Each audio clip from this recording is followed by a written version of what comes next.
Ujue wewe unataka kunivuruga, unataka unichanganye. Mimi nina uhakika wa 100% kaka.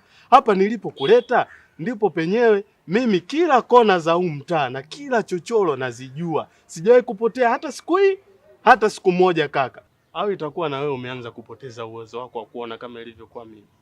Hebu ngoja tufanye test kwanza kidogo. Hapa kulia kwako unaona nini?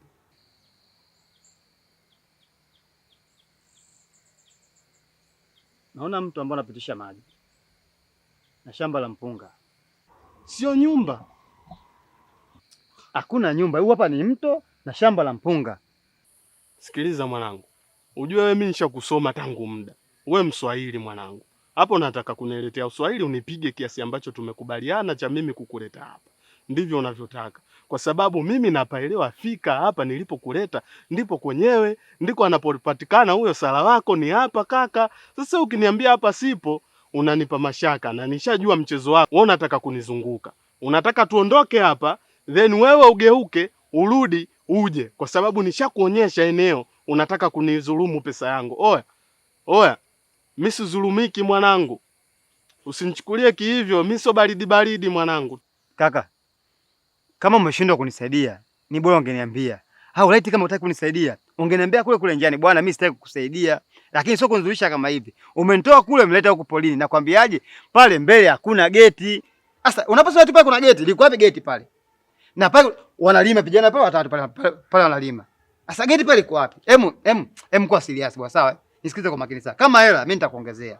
Ila naomba unipeleke kwa mpenzi wangu alipo. Sawa? Nipeleke kwa nyumba ambayo mpenzi wangu mimi anaishi. Mimi toka asubuhi hapa naponiona mimi hapa nahangaika kumtafuta mpenzi wangu. Na wala sijui sehemu gani alipo. Simu zangu ashiki. Bwana kidogo angeshika simu zangu nikisema yes, najua hapa kumpatia simu gani. Ndio maana nikaja kwako wewe. Naomba nisaidie basi. Na hapa tulipo hakuna nyumba hata moja. Hapa ni polini. Huku kulia kwangu kuna mto, kuna mpunga. Tena unapitisha maji ndio sawa? Na huku mbele kuna poli. Na hapa tulipo kuna nyumba hata moja. Sasa unaposema pale mbele kuna sijui geti, si kuna nyumba, si kwa mzee Tano, si kwa mzee. Mimi mzee Tano simfahamu. Sawa? Ninachotaka mimi hapa uniambie, mpenzi wangu anakaa nyumba gani? Mimi nina shida naye. Toka asubuhi unaponiambia mimi namtafuta yeye. Sasa unaponiambia tu pale kuna geti, sijui hapa si kuna nyumba, sijui hapa kuna, mimi sikuelewi kama. Kama umeshindwa kunisaidia, ni bora ungeniambia. Sikusaidii. Na nishakwambia nakupatia pesa yako. Yaani mimi nikifanikiwa tu kumwona mpenzi wangu nakupatia pesa. Kaka, sio kweli. Siwezi kufika eneo kama hilo. Kaka, hapa ndipo anapopatikana. Ni hapa, mimi nina uhakika ni hapa. Ila kama wewe mwenyewe umesalenda, umenyosha mikono juu. Sawa, mimi nitafanyaje? Mimi ni mjumbe tu. Twende kaka.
Unajua nyinyi watu ambao mna vitu timilifu mnatuonea sana sisi ambao hatuna vitu timilifu. Umenikwaza sana. Daza, mimi nikwambia jambo moja tu. Mimi sijakukosea. Ila wewe umekuna kinyume na makubaliano sisi. Tumeelewana vizuri kabisa. Unanipeleka kwa mpenzi wangu. Sasa angalia umefanya nini? Wewe ndio umenikosea mimi. Nimefumbwa macho tu. Lakini ufahamu wangu una uweledi wa kutosha. nina uhakika wa 100% pale nilipokupeleka ndo kwa mzee Tano. Sawa, wewe ongea unavyojua wewe. Wewe lopoka tu, kwa sababu hujui. Mimi naona wewe uone, ndio maana naongea hivyo. Mimi nimeshuhudia kabisa, macho yangu umenipeleka polini. Sasa wasema leo nilipeleka mzee Tano, nilipeleka mpenzi wangu Sara. Tusikinzane kama hivyo bwana, hujui unanikosea kiasi kikubwa sana. Halafu punguza dharau, sawa? Mimi naenda kwa kutumia hisia na sijawahi kukosea wala kupotea ninakoenda, ila kama hutaki kunipatia pesa yangu na umeamua kunidhulumu, inshallah mimi namwachia Mwenyezi Mungu, yeye ndo atahukumu kwa hili. Mimi siwezi kudhulumu pesa yako, mimi nitakupa pesa yako kama tulivyokubaliana, ila sasa tambua wewe mimi umenikosea kiasi kikubwa, sawa? Na siku nyingine nikiomba msaada wangu kwako, hakikisha tunafanya kwa makubaliano yetu sisi na usiende tofauti. Mimi nakupa pesa yako bwana, kwa nini kudhulumu? Chukua hii hapa.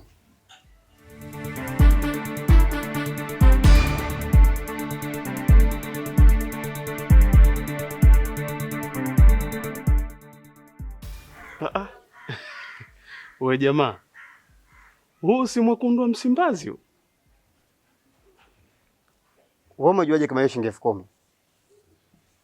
Rejea kauli yangu ya hapo awali. Nimekwambia mimi huwa natumia hisia kung'amua vitu ambavyo viko nje na uwezo wa macho yangu. Nikushauri usiache kwenda msibani, huenda ukaonana na Sara huko. Pia asante kwa hili riziki ndogo ulionipatia. Kwa hili sasa, kaka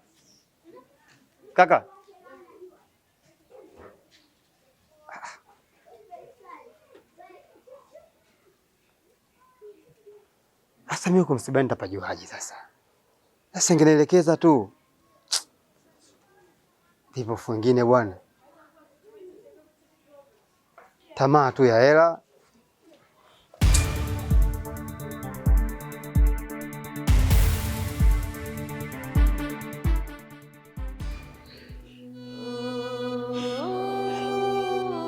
Sakina, naomba uvumilie. Najua hiki ni kipindi kigumu sana kwako, lakini tambua kazi yake Mola huwahi na makosa siku zote. Kikubwa uzidi kumwombea kaka yako ili akapumzike kwa amani. Kaka yangu dada, kaka yangu. Tulibaki wawili tu, lakini ameniacha peke yangu. Naelewa.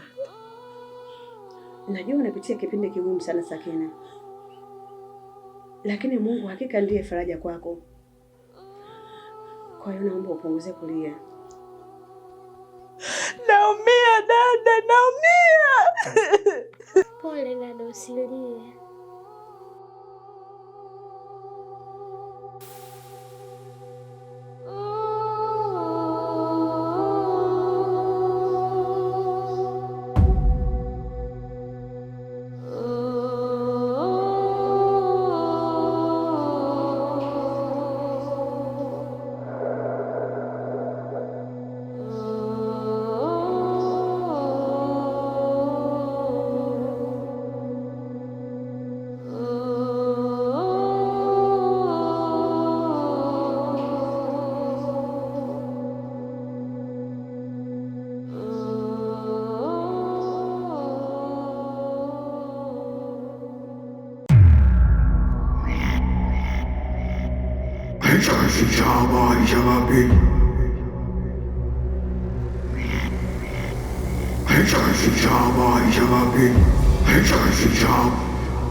Hii harufu ya jasho ninalolihisi, mbona kama nalifahamu? Wakati mwingine nitaziba hata pua zako usisikie harufu yoyote wala kuhisi, kwa sababu wewe unarudia tena kunitafuta. Adhabu niliyokupa mwanzo naona haikutoshi, huo upofu niliyokupa naona haukutoshi. Sasa kadri tunavyozidi kwenda na kuwaleta watu wabaya mikononi mwangu, basi nitaziziba pua zako au nitakuweka chumba changu cha siri uwe msukule wangu. Tanwe, mimi naomba unisamehe ndugu yangu. Hii adhabu ya kutokuona ulonipa nafikiri inatosha. Tafadhali usije ukaniongezea adhabu yoyote nyingine hiyo. Mimi ni mtoto wa mwanaume mwenzio Tano. Naomba unihurumie basi hata kidogo. Hapa nilipo nateseka. Sasa iweje ukanibebesha tena mzigo mwingine? Nitazidi kuteseka kaka. Busara na hekima hukaa pamoja kwa mtu mwema, lakini kwako unaonekana unakimbia mbele sana. Sasa basi, ukiendelea kunifuatilia tena, nitakuziba sehemu yako ya haja kubwa, ili kinyesi chako kikae tumboni. Kifo chako kitakachokukuta kwa ajili ya kinyesi itakuwa historia kwa watu wengine watakaobaki na wataniheshimu kupitia wewe. Mimi ndiyo Tano, Mnyakyusa wa kwanza kuitawala dunia kwa nguvu za giza. Nitakupoteza. Nitakupoteza. Ukirudia tena, wazazi wako, ndugu zako, ukoo wako hawatakuona tena kwenye macho yao. Maiti yako haitaonekana tena.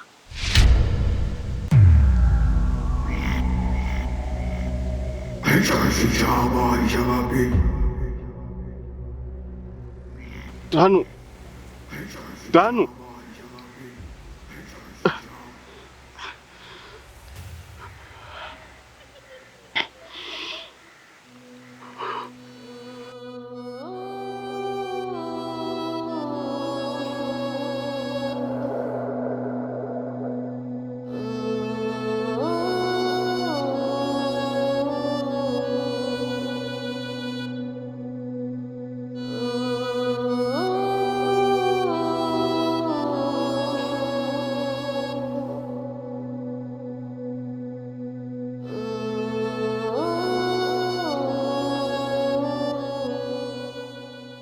Unasikia dada?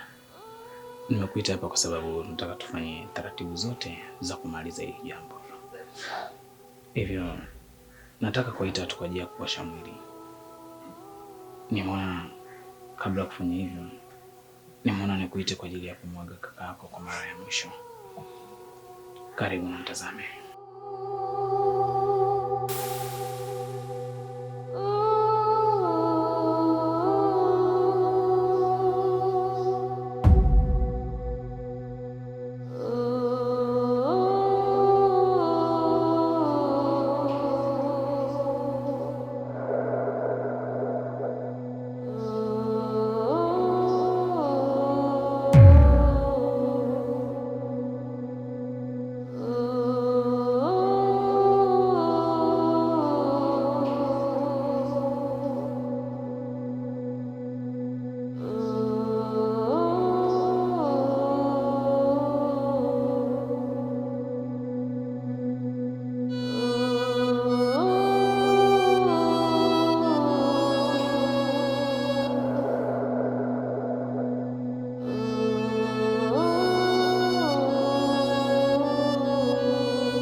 Sakina, uvumilie.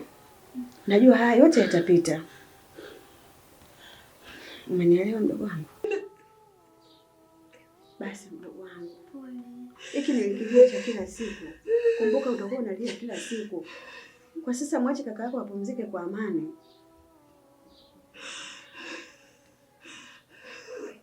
Basi.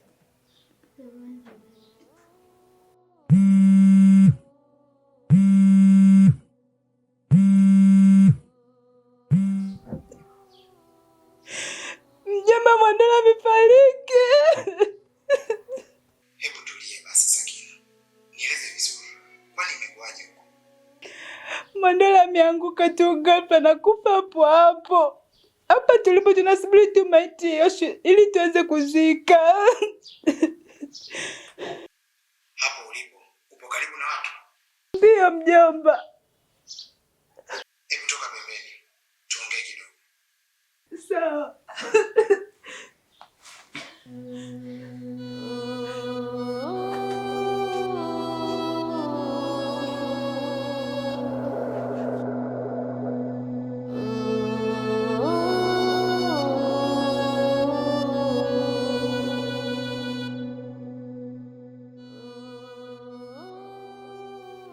Niambie mjomba, niko pembeni.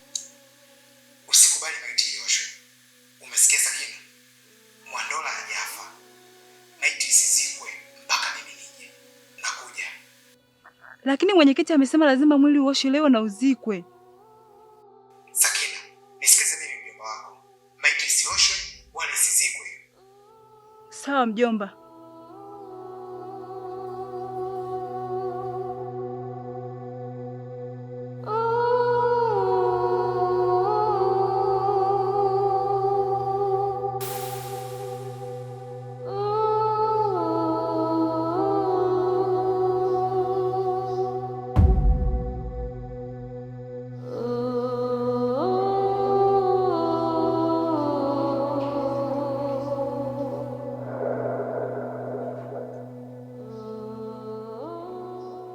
Mjomba amesema eti isioshwe wala isizikwe mpaka yeye afike. Huyu mjomba wako amesema hivyo akiwa na maana gani? Ndo ametoa tu maagizo hayo. Yuko njiani anakuja. Lakini Anse, kama hayuko mbali sana, ni vyema tu tukamsubiria. Wenda kuna kitu cha muhimu sana yeye anacho. Sawa. Kama maelezo yako hivyo, hatuna budi si kutekeleza. Tutatekeleza.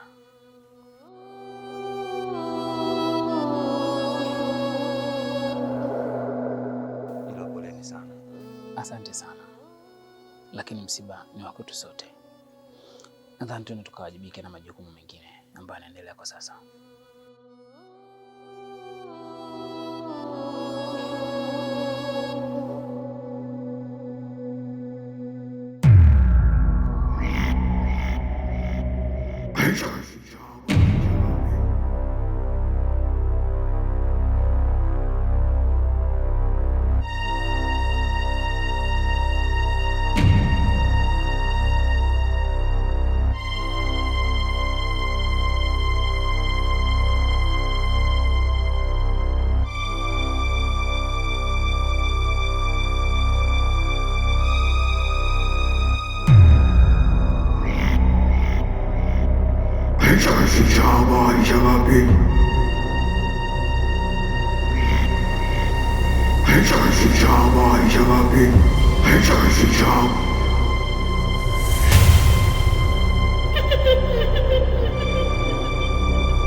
Sala.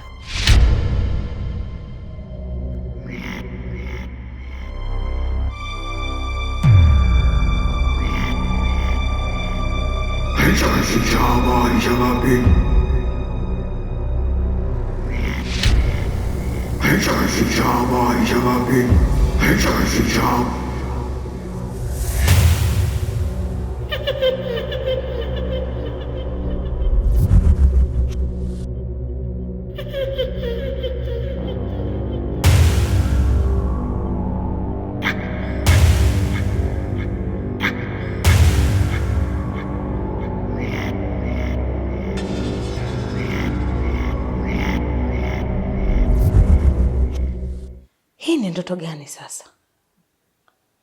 Natembea usingizini? Na kwa nini muote mama kila siku na asiwe mtu mwingine?